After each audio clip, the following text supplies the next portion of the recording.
Semangat pagi ya semua yang ada di Amerika dan semangat sore untuk yang ada di Indonesia. Saya percaya kita semua hidup di dalam kasih setianya, hidup di dalam penyertaannya, hidup di dalam perlindungan dan pemeliharaannya. Katakan bersama saya amin ya. Gak terasa sekarang ini kita sudah memasuki awal bulan Oktober ya. Tepatnya pada tanggal 5 pada hari ini. Kita sudah merasakan pimpinan Tuhan, kita sudah merasakan hari demi hari, minggu demi minggu, bulan dan tahun. Begitu cepat waktu itu ya. Akan berlalu baru saja kita kapan itu merayakan tahun baru 2024. Sekarang sudah mau selesai 2024-nya. Sebentar lagi kita juga akan masuk Thanksgiving, Natal, dan kita akan masuki tahun yang akan datang. Tapi saya percaya bersama Tuhan kita lebih daripada pemenang. Pada hari ini firman Tuhan akan kita renungkan bersama-sama. Sekali lagi katakan bersama saya, kita harus belajar. Firman Tuhan pada hari ini adalah kita harus belajar. Saya mau menekankan kita harus belajar ini dalam hal yang baik. Kita harus belajar dalam hal yang positif, dalam hal yang membangun kehidupan kita. Kalau kita memiliki kemauan dan komitmen untuk belajar, kita akan mudah mengerti, kita akan mendapatkan pengertian, kita akan mendapatkan hikmat. Betapa pentingnya kita ini harus belajar ya, tidak memandang siapakah kita ini, tidak memandang status kita, tidak memandang usia kita, tetapi kita harus belajar. Terus-menerus kita harus belajar ya. Jangan merasa oh sudah selesai, terus tidak mau belajar. Banyak yang harus kita pelajari ya. Sebab kenapa? Karena dunia ini nggak ada kepastian. Kita ini tinggal masih hidup di dunia itu tidak ada kepastian. Satu yang kabar baiknya yang pasti hanya ada di dalam namanya. Amin. Jadi serahkan hidup kita. Benar-benar kita mau hidup melekat kepadanya. Amin. Seperti Yakobus 4. Itu dikatakan juga jangan melupakan Tuhan di dalam perencanaan. Yakobus 4 ayat 14. Sedang kamu tidak tahu apa yang akan terjadi besok. Apakah arti hidupmu? Hidupmu itu sama seperti uap yang sebentar saja kelihatan lalu lenyap.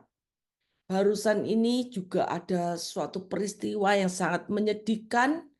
Di awal Oktober adanya Hurricane Helen namanya ya. Hurricane Helen ini begitu sangat dahsyat yang terjadi di North Carolina barusan ini dan menghantam beberapa state di sekitarnya. Dari peristiwa ini sungguh-sungguh sangat mengenaskan karena begitu kejadiannya begitu dahsyat, rumah hancur, infrastruktur juga hancur, orang banyak yang meninggal, banyak orang yang hilang, sampai bisnis di downtown tersebut juga hancur, listrik tidak ada sampai hari ini. Bayangkan nggak ada listrik sampai hari ini. Kekurangan air dan sebagainya, kekurangan bahan makanan dan sebagainya. Itu namanya Siti sudah hancur tunggang balik kan. Sudah tidak bisa dibayangkan lagi. Jadi begitu hal-hal yang tidak bisa kita prediksi, tidak bisa kita ketahui apa yang akan terjadi. Beberapa tahun yang lalu kita juga mengalami pandemi COVID-19 yang menghebohkan. Adanya perang Israel dan Iran dan sebagainya. Dunia ini sedang tidak bisa diprediksi. Oleh sebab itu, kita harus sungguh-sungguh melekat kepada Tuhan. Kita harus banyak belajar. Belajar itu adalah sebuah keharusan. Kita bawa dalam doa supaya cepat ada pemulihan terhadap North Carolina State ini, supaya Tuhan benar-benar memulihkan, supaya benar-benar ada kasih setia Tuhan, kemurahan Tuhan turun atas North Carolina dan sekitarnya. Kita bawa nanti dalam doa kita juga ya. Jadi dalam proses sebuah pembelajaran ini, itu tidak ada hentinya. Kalau saja kita bayangkan, loh kita kan sudah lulus sekolah. Betul kita sudah lulus sekolah ya. Dulu kalau kita selalu ingat ya dari TK, SD, SMP, SMA, sampai ke kuliah. Kita pikir, oh sudah selesai dan. Terus kita bekerja selesai dan. Tetapi yang dimaksud dalam hal proses pembelajaran ini, kita tuh harus belajar tidak boleh mengenal lelah. Tetap semangat. Karena kalau orang bodoh, orang bodoh itu sama dengan orang yang tidak bijaksana, yang selalu merasa dirinya hebat, merasa tidak perlu belajar. Aku udah pinter, sudah percaya dirinya sudah sangat tinggi. Akibatnya apa? Mudah jatuh dalam bentuk kesombongan karena sudah terlalu confident. Jadi kita harus belajar ya, kita harus tetap belajar. Kita harus semangat untuk belajar. Kita banyak belajar dari apa? Dari pengalaman. Dari situasi kehidupan yang ada di sekitar kita, dari masalah yang muncul, dari pergumulan yang kita hadapi. Kesalahan-kesalahan itu kita perbaiki untuk kita nggak sampai jatuh dalam kesalahan yang sama. Kita mau banyak belajar dalam kehidupan ini ya, maka kita akan mengerti banyak hal. Kita akan mengerti bahwa hidup ini harus berdampak positif. Kita akan mengerti bahwa kita harus jadi berkat. Kita mau bawa damai, kita mau hidup dalam sukacita dimanapun kita berada. Kita menjadi dampak yang positif bagi banyak orang. Jadi belajar dari segala situasi keadaan yang ada di sekitar kita. Untuk kita benar-benar mengerti apa kehendak Tuhan di dalam kehidupan setiap kita. Amin. Dalam firman-Nya banyak hal yang harus kita pelajari, terutama firman Tuhan. Kita boleh belajar, tetapi firman Tuhan itulah yang harus kita lebih pelajari, kita dalami, kita renungkan, kita praktekkan. Oh, kadang yang dunia aja sering lupa, dipelajari bisa lupa.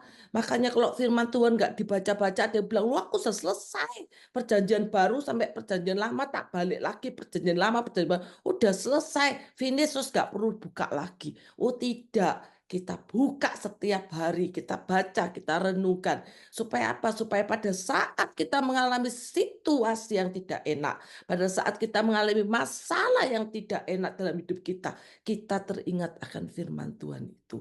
Sehingga firman Tuhan itu dapat kita praktekkan. Tetapi kalau kita nggak pernah baca, nggak pernah dengar.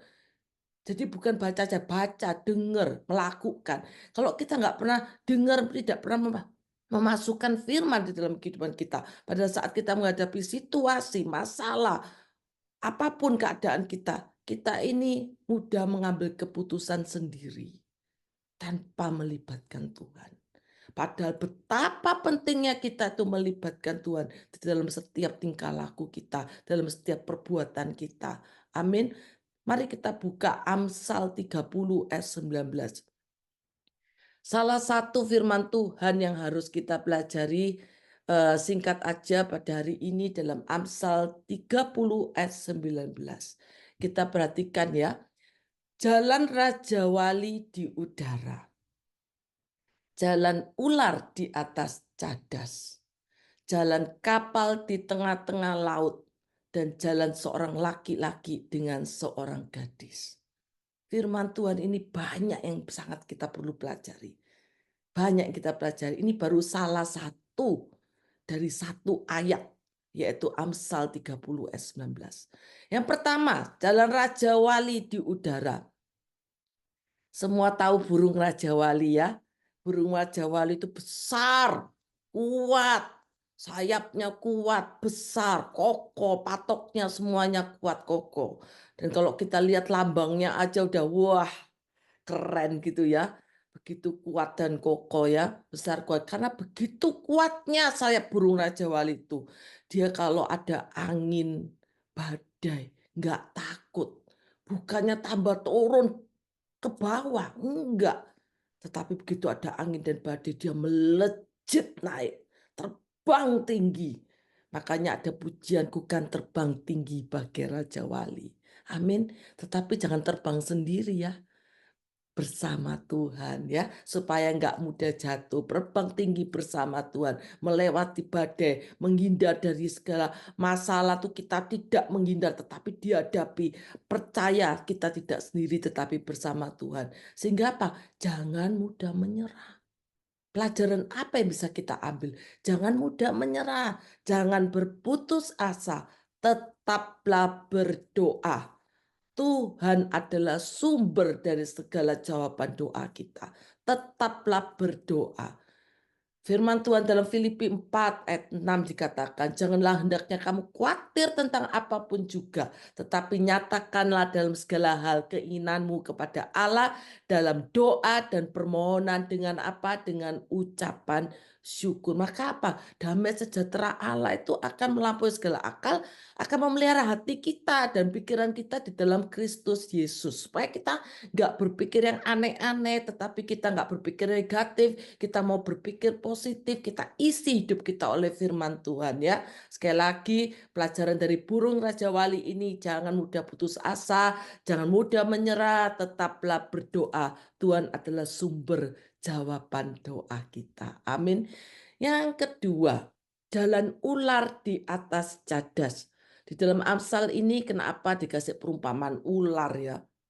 Ular itu binatang yang kalau kita lihat tuh binatang yang jahat ya, yang menjatuhkan umat manusia ya, jatuh dalam dosa, kena ular ya. Tetapi saya percaya ular berada di atas batu cadas. Batu di atas batu. Cadas, cadas ini adalah batu ya. Jadi batu gunung berapi yang banyak manfaatnya juga. Si ular ini suka berjalan di atas batu. Maka si ular ini sulit ditangkap. Ular ini kalau di atas batu itu suka melilitkan tubuhnya, kuat pada batu, suka sembunyi di balik batu. Jadi kalau mau ditangkap sulit, ditarik juga nggak gampang, bisa sembunyi, melilit dan sebagainya. Arti apa yang saya sampai baca ulang apa yang Tuhan maksudkan di sini? Artinya Tuhan mau kita ini Tuhan Yesus itu adalah batu karang yang teguh. Maka kita harus berjalan bersamanya, melekat padanya. Melekat pada batu karang yang teguh yaitu Tuhan Yesus Kristus. Supaya apa? Supaya kita ini terluput dari segala rancangan yang jahat, dari segala malapetaka, ada perlindungan bersamanya. Mazmur 91:14 dikatakan tadi kita juga sudah baca, sungguh hatinya melekat kepadaku maka aku akan meluputkannya, aku akan membentenginya sebab ia mengenal namaku. Jadi kita harus benar-benar melekat. Ular itu melekat banget kepada batu sehingga dia tidak mudah untuk ditangkap. Amin. Oleh sebab itu musuh kita itu adalah iblis yang meraung-raung seperti singa. Kalau kita melekat kepada Tuhan, Tuhan akan meluputkan kita. Amin. Yang ketiga, jalan kapal di tengah-tengah laut. Pernah lihat kapal ya semua ya? Kapal tuh ada yang ukurannya bermacam-macam ya. Sekarang pada tren kapal pesiar ya. Orang suka naik kapal pesiar, katanya enak. Saya belum pernah ya. Kalau Tuhan izinkan boleh naik kapal pesiar, tapi nggak ada yang tahu kapan waktunya ya. Jadi kalau kita mendapatkan kesempatan itu adalah anugerah Tuhan, itu adalah kemurahan Tuhan ya. Kapal tuh berlayar, oke, berlayar dari pinggir, makin lama makin dalam, dalam, dalam, mulai kelihatan besar, semakin lama mengecil, mengecil, mengecil, dan tidak kelihatan. And bye-bye ya. Dalam hal ini kita perlu belajar. Supaya apa? Supaya kita ini mudah meninggalkan segala bentuk-bentuk kesombongan, segala bentuk keangkuhan. Kita harus tinggalkan, jangan sampai kelihatan di dalam hidup kita. Semakin hilang segala keangkuhan, segala kesombongan. Biarlah kita senantiasa hidup ini memuliakan namanya. Belajar untuk rendah hati. Karena kalau kita rendah hati, doa kita mudah dijawab. Tetapi kalau kita sombong, karena Tuhan tuh Allah yang Maha tahu, Tuhan tuh mengenal sampai seberapa dalam hati kita. Apa yang kita pikirkan Tuhan tahu. Jadi nggak ada yang tersembunyi di hadapannya. Jadi kalau kita berdoa punya motivasi, punya hal-hal yang tidak baik, atau berdoa untuk hal-hal sesuatu yang tidak baik, mendoakan musuh kita supaya tambah jatuh, itu tidak baik di hadapan Tuhan. Tuhan tahu motivasi kita. Makanya doa yang berkenan itu yang dijawab oleh Tuhan. Ketok hati Tuhan supaya Tuhan berkenan sehingga kita cepat dijawab oleh Tuhan. Datang dengan kerendahan hati, berseru kepadanya. Tinggalkan segala bentuk kesombongan ya. Amin. Yang terakhir, jalan seorang laki-laki dengan gadis. Ini yang banyak kita pelajari dan kita lihat dalam kehidupan kita sehari-hari ya. Kita sering lihat orang berpacaran ya, di mana-mana orang lagi berkasih-kasihan sekarang ini bahkan sudah di luar daripada garis normal ya. Sampai kalau kita di Thailand itu banyak istilahnya ya. Istilahnya itu bukan macem-macem. Istilahnya itu macam-macam. Ada laki setengah perempuan, perempuan setengah laki, nanti laki seperti laki, tetapi separuh perempuan, perempuan seperti laki, tapi juga perempuan, perempuan bisa sama laki, laki sama perempuan, tetapi perempuannya bisa double dan sebagainya. Jadi membingungkan ya, situasi dunia ini sudah membingungkan, padahal Tuhan menggariskan laki-laki dan perempuan, tapi sekarang bisa ada tanda kutip, lakinya macam-macam, perempuannya macam-macam. Tetapi kita tidak mau bahas itu, kita mau fokus. Kalau sekarang kita melihat sepasang kekasih, kita melihat seperti dunia milik kita berdua. Amin. Mereka nggak peduli loh sama sekitarnya. Kalau saya jalan di mall, kita lihat itu sepasang kekasih. Mereka nggak peduli, kita lewat, kita apa nggak peduli. Seseorang yang sedang jatuh cinta, itu kepingin ketemu terus, kepingin dengar suaranya, kepingin berduaan terus, sampai lupa waktu. Ya, suami istri juga demikian. Jangan lupa masa-masa indah, jangan lupa masa-masa pacaran. Tetap pacaran terus, even itu sudah suami istri ya. Supaya apa? Supaya hubungan ini dijaga. Selalu ada komunikasi. Yang Tuhan mau apa? Supaya kita ini tetap ada komunikasi. Ku jatuh cinta padanya. Semakin dalam dan semakin dalam. Jaga api cinta kita untuk tidak mudah padam. Harus ada komunikasi.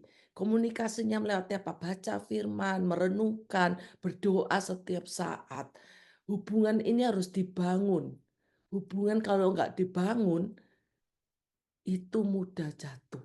Sehingga apa? Sehingga tidak ada apa-apa. Udah nggak ada gregetnya lagi. Hubungan yang Tuhan mau adalah hubungan yang dibangun dengan penuh kasih.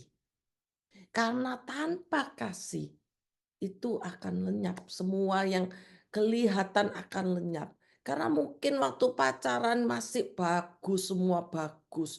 Cantik, satunya handsome, gagap. Nah kalau tambah usia, perubahan tubuh bisa berubah. Tetapi kalau kita ada kasih, semakin kita kasih, perubahan apapun, semakin usia pernikahan kita, semakin berapapun usia pernikahan kita, kalau ada kasih, maka semuanya indah. Amin. Karena kasih itu betul-betul luar biasa. Kasih itu betul-betul sangat dahsyat. Kasih itu bisa mengampuni segala sesuatu. Tanpa kasih kita adalah sia-sia. Mari kita lihat Yohanes 1, Yohanes 4. Kenapa kita harus hidup dalam kasih? Yang harus kita pelajari tadi ini. Karena Allah adalah kasih. 1 Yohanes 4. Ayat ke-7 mari kita baca bersama-sama. Saudara-saudaraku yang kekasih, marilah kita saling mengasihi. Sebab kasih itu berasal dari Allah. Dan setiap orang yang mengasihi itu lahir dari Allah dan mengenal Allah. Jadi kalau kita tidak bisa mengasihi, apalagi pasangan hidup kita yang kita lihat sehari-hari, yang kita satu rumah, keluarga kita, orang dekat kita nggak bisa kita kasihi, apakah kita lahir dari Allah? Tidak. Kita nggak berasal dari Allah. Dari mana? Wah, itu bahaya lagi ya. Jadi kita harus sungguh-sungguh menerapkan kasih ini. Dan ayat ke-8 dikatakan, barang siapa tidak mengasihi, dikatakan ia tidak mengenal Allah. Dipertegas lagi. Sebab Allah adalah kasih. 1 Korintus 13 PR-nya ya, untuk kita benar-benar membaca apa itu arti kasih. Kasih itu begitu hebat. Karena tanpa kasih kita tidak berguna. Kasih itu salah satunya yang harus kita praktekkan. Sabar. Ayat telus dadanya. Sabar. Murah hati ya, nggak gampang cemburu, nggak sombong, nggak cari keuntungan diri sendiri, tetapi mau berkorban, nggak gampang marah, juga nggak gampang nyimpen, oh, orang lain ini salah, berbuat salah, disimpan terus, yang rugi kita sendiri. Jadi kita nih harus menerapkan kasih. menutupi segala pelanggaran, mudah mengampuni. Amin. Karena kalau kita menerapkan kasih, kita mau belajar. Kasih itu begitu dahsyat, mengalahkan segala-galanya. Amin. Jadi sekali lagi kita belajar ya dari Amsal 30 ayat 19 tadi ya. Belajar dari setiap kehidupan juga yang kita alami dalam sehari-hari. Pengalaman yang kita alami dalam kehidupan sehari-hari. Kita pelajari supaya apa? Supaya kita tahu. Supaya kita jangan mengulangi kesalahan-kesalahan. Jangan berbuat dosa lagi. Bertobat, tetapi kita mau masuk hidup dalam firman Tuhan, kita mau belajar lebih dalam akan firman-Nya ya, hidup di dalam kasih. Apapun masalah pergumulan kita, jadikan pelajaran yang berharga. Amin. Sekali lagi kita mau masuk firman Tuhan lebih sungguh lagi untuk kita benar-benar mau mempraktekkan setiap firman yang kita baca, ya firman yang setiap kita renungkan, setiap firman yang kita dengar untuk kita terapkan dalam setiap kehidupan kita masing-masing. Amin. Mari kita berdoa. Bapa, terima kasih Tuhan untuk firman-Mu, untuk Engkau mengingatkan kami bahwa kita harus belajar. Belajar banyak hal yang harus kita hadapi dalam situasi kehidupan ini Tuhan. Karena kehidupan ini adalah kehidupan yang tidak pasti. Kami mau lebih sungguh-sungguh masuk dalam kehendak-Mu Tuhan. Kami mau sungguh-sungguh masuk dalam kehendak-Mu Tuhan. Untuk kami tidak main-main dalam kehidupan ini. Tetapi kami mau sungguh-sungguh melekat kepadamu Tuhan. Terima kasih Tuhan kami boleh masuki hari demi hari, waktu demi waktu bersamamu. Kami tidak sendiri Tuhan, tetapi kami berjalan bersamamu. Biar Engkau pegang setiap tangan kami, pimpin setiap langkah hidup kami Tuhan. Supaya kami benar-benar berkenan di hadapan-Mu. Dan melalui kehidupan kami Tuhan, namamu saja yang ditinggikan, namamu saja yang dimuliakan. Hanya di dalam nama Tuhan Yesus, kami lepaskan segala berkat Abraham, Iskak dan Israel. Turun atas kami semua dari sekarang sampai selama-lamanya. Yang percaya disertai, diberkati, dilindungi Tuhan. Katakan bersama saya, amin.